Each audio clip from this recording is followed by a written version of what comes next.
research is great, but also a lot of times when research is right, we go, I already knew that. And it's not new. You can go back to the work of, way, way back in the Greek and Roman times. And a lot of these messages are the oldest messages that there is. And all these traditions and spiritual traditions are pointing in this same direction. And right. But we've lost our way. Well, we've lost our way, I think, in part because how do you put gratitude in a pill and sell it? How do you put a contentment in a pill and sell it?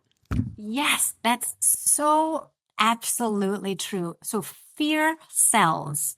So this multi-billion-dollar industry that makes us feel bad about ourselves, like if you get wrinkles on your neck or heaven forbid that your stomach isn't a washboard, that's how they're making money.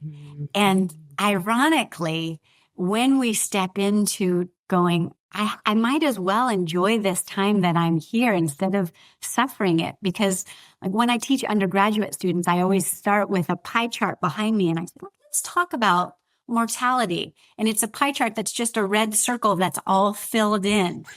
So the mortality rate's 100%. And we can use that time and see it as the gift that it is, regardless of the hard times. Or we can somehow think, I'm not going to age. Not true. I'm not going to die. Not true.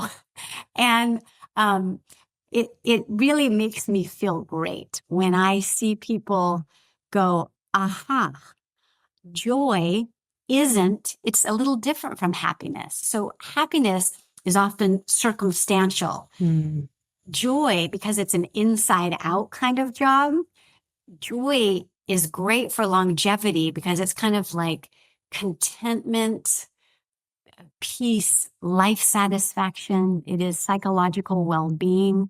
And so a lot of like the American Psychological Association, for example, that's how they define joy.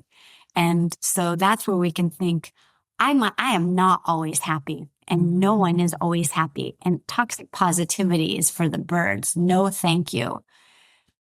But this internal sense of regardless of all the swirl that's going on around and all of the challenges with our kids, with our finances, with our grandkids, still there can be joy by working on these areas that you noted already in your post and that is supported in the literature. Yeah, so fascinating. So, okay, so it sounds like that's not dependent on external factors, or joy is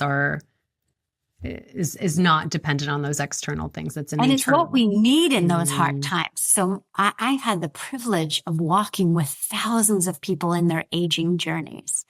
And so I'll have two people. They have the same socioeconomic status. They're both widows. They both live in the same area. They both have the same medical conditions. And yet one's life is characterized by suffering and tragedy.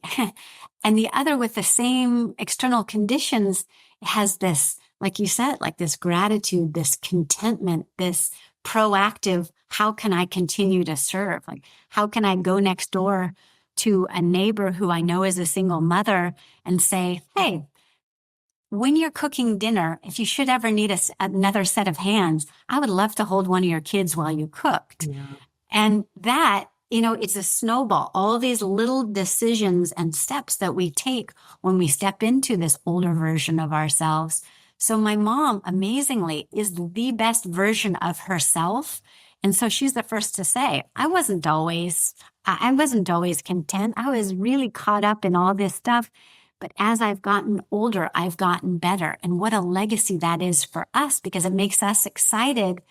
I can't wait to be 96. Even though I'm going to most likely have pain and outlive my husband and all this kind of stuff, I still have all these examples of what it can be like, but it's up to me to make it so.